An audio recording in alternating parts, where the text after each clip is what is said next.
Аз съм Рангел Бушев, футболист съм в ЦСКА и съм нападател. Как започна с футбола? Сам отидах да се запиша започна в Локомотив Пловдив и още от дете баща ми е бил футболист и явно това е заложено в кръвта ми. Помниш ли първия си гол? Да, той беше в Б група, за отбора на Марица, тогава се състезавах. Кой е най-красивият ти гол? В Сандански беше матча.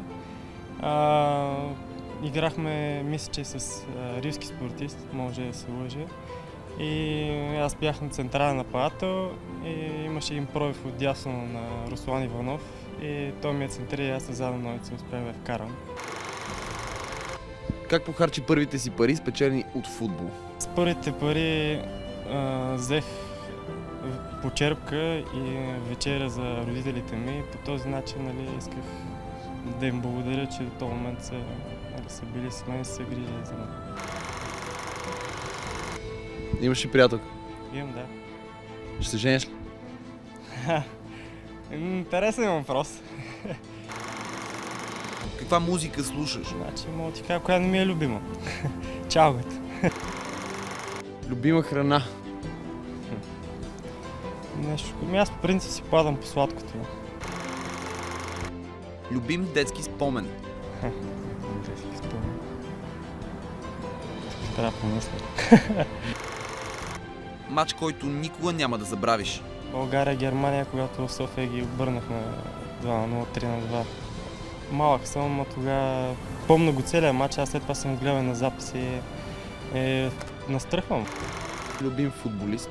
Христо Стоичков. За мен той е най-добрият играч, който съм виждал, който съм седял мачовете, а другия е Марадона. На него не съм имал възможността да седя, обаче съм гледал много клипове и филми. И най-много ми харесва в тях самия дух и характер, който имат. Какъв човек е Рангел Бушев? Аз съм човек, който иска да е напълно откровен с хората около него. Имам, мисля, че е голям морал и си го следвам този морал. Каквото и да стане, дори на много хора да не им харесва, аз имам принципи и си ги следвам. А какъв си на терена?